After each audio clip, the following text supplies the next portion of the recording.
Today the value of attending this event was to hear the ideas from a lot of the other people. It's good to hear clients and contractors and other consultants, but also to be able to share that knowledge with people in the room and to meet a whole range of different people from different organisations. I think for me, if I can first, is every alliance is different. I think that's a real essence of it.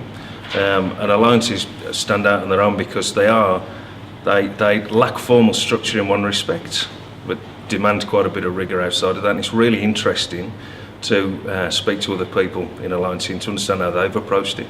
And there's some very common issues, but there's also there's a real big realisation that everyone's unique, and that, going back to what I just said, that's why you have to spend that time up front to understand the unique qualities of each one.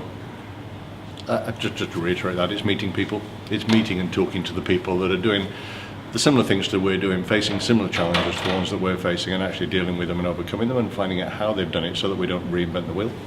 Well, of course, as with any conference, one of the targets for business people is to take advantage of the networking opportunities.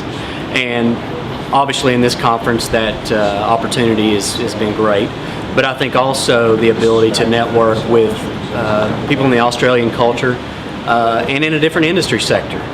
In the infrastructure industry is obviously a lot different than the chemical industry, but the challenges they face, the problems they're trying to solve, are all about people, trust, innovation, continual improvement, and I've learned that those challenges are exactly the same and they deal with them in a very similar way. The biggest value for me is hearing some of the learnings and what's worked for other organisations and other practitioners in both New South Wales and other states. I think there's some learnings there for myself that I could take back into my own organisation, and also just the opportunity to network with other practitioners as well.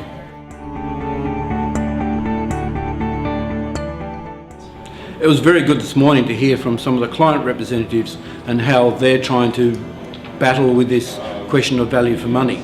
So by hearing from the clients themselves helps us to have a better understanding of what they require in value for money. So that was the biggest benefit I had out of this morning's session.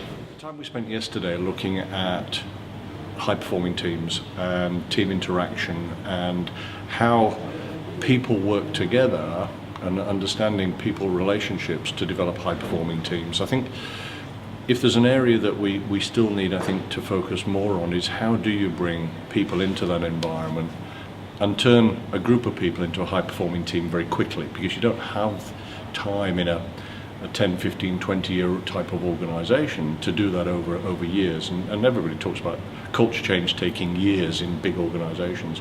You bring a project team together or a program team together, you've got a very short space of time to do it. So how do we do that more effectively, quickly? And then how do we maintain it through the duration? So that was one thing that I took away from yesterday. The other thing is really the whole issue about training and development and about retention of people, and how do you keep people engaged for something that can be 3 years long or can be 10 to 15 years long, depending upon the type of alliance it is. And really training and personal development underpins that. So another key thing for me. I think one of the key things is to just keep it simple. I think we can often try to make things too complicated, like the KRAs that were discussed yesterday, for example. Often people look for, let's measure everything. I think we've got to look for what is of most value, measure that, and where you can then introduce most value into a team.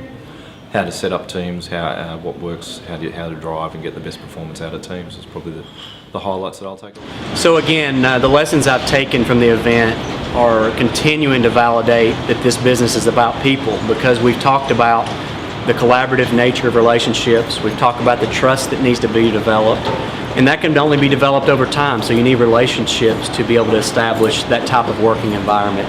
So again, it's been as much about validation as learning something new, which by definition creates confidence and creates a bit of